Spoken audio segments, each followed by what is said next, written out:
আল্লাহ হায়াত দিয়েছেন ততক্ষণ পর্যন্ত যদি পারো নেকের কাজ করো, প্রতিযোগিতা করো নেক কাজ করার জন্য। কিসের কাজ করার জন্য? আল্লাহ তাআলা বলেন নেক কাজ করার জন্য প্রতিযোগিতা করো। নেক কাজ করতে গেলে কি মাঠে করা যায়? বাড়িতেও করা যায়, মাঠেও করা যায়, চাইলে যে কোনো জায়গায় করা যায়। কিন্তু আমাদের মন তো যখন তখন নেক কাজ করতে চায় না। এই কারণেই এরকম দ্বীনি পরিবেশ তৈরি করতে হয় ঈমানের পাওয়ার বাড়ানোর জন্য। কিসের পাওয়ার? ঈমানের পাওয়ার। আল্লাহ পাক রব্বুল আলামিন যখন বললেন ওগো নবী, ওগো আল্লাহর রাসূল,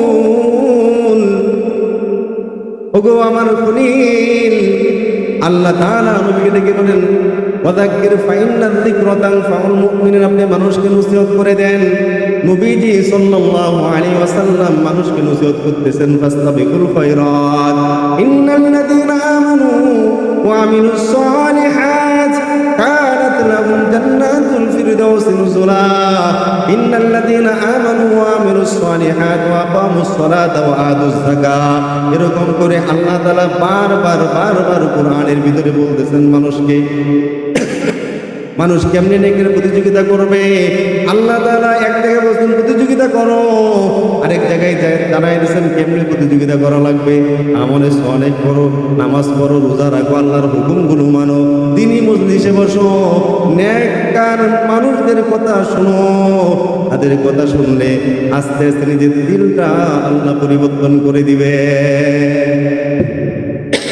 বলা যায় না আল্লাহ তাআলা কখন কোন সময় কার কথা আর দিলে বসাতে কেউ বলতে পারে? এটা কেউ বলতে পারে। এই কারণে দ্বীনি মজলিসে যাওয়া লাগে। নবীজি সাল্লাল্লাহু আলাইহি ওয়াসাল্লাম আল্লাহ তাআলার মাধ্যমে কোরআনকে দুনিয়াতে নিয়ে আসছেন।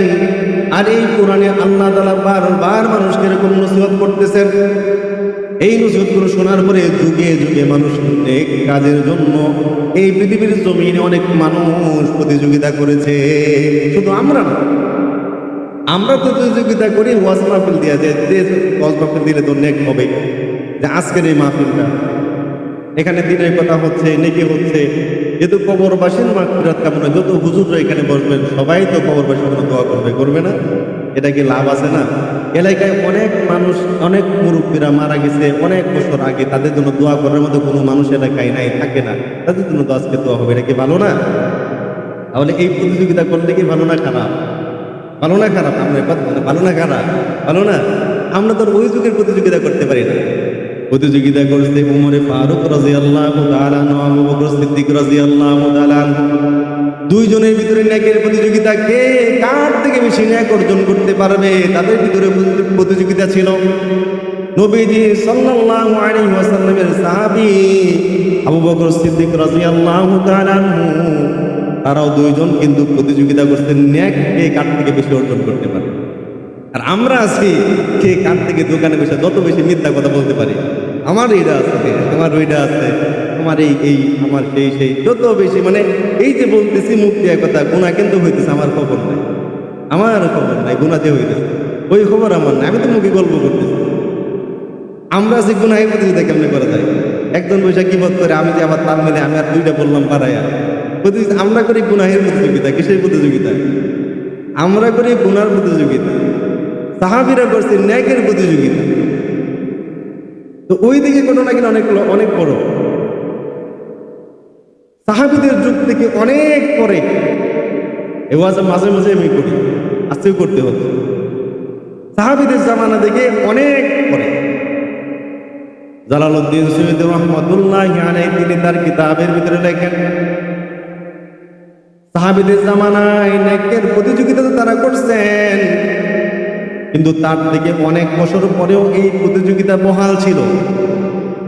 জালালউদ্দিন সুয়ুতী রাহমাতুল্লাহি আলাইহি লেখেন, একজন এলাকার ভিতরে দুইটা ভাই ছিল, আপন দুই ভাই। এলাকার ভিতরে আপন তিন ভাই ছিল। নবীজি যখন এরকম ওয়াজ করে গেছেন, আল্লাহ তাআলা কোরআন জানাইছেন, তারাও ইমাম সাহেবের কাছে যায়, হুজুরদের কাছে যায়। আল্লাহ তাআলা বলছেন ফাসতাবিকুল খায়রাত, প্রতিযোগিতা করুন নেক কামানোর জন্য, জান্নাতে যাওয়ার জন্য। কে কার আগে জান্নাতে যাইবে প্রতিযোগিতায় লেগে যাও। আল্লাহ তাআলা আপন তিনটা ভাই, এক মার পেটের তিনটা ভাই, তারাও বলে আল্লাহ তো বলছে প্রতিযোগিতা করার জন্যে, তাহলে চল ভাই আমরাও আল্লাহর প্রতিযোগিতায় লেগে যাই। নেকের কাজ কেমনে করা যায়, নেকের কাজ করার জন্য আমরাও আজকে থেকে প্রতিযোগিতার ভিতরে লেগে যাই। কেমনে প্রতিযোগিতা করব? পদ্ধতি কি? জাহিল জামানায় বেদিন খ্রিস্টানদের চরাচর অনেক বেশি, নাস্তিকতার দাপট অনেক বেশি, ইসলামের আলো নিবু নিবু জ্বলে, দাওয়াত দেওয়ার মতো কেউ নাই। দাওয়াত দিলে, ইসলামের দাওয়াত দিলেই মানুষটাকে গিয়ে চাপ দিয়ে ধরে। বর্তমান সময়েও কিন্তু এরকমটা হয় কি হয়?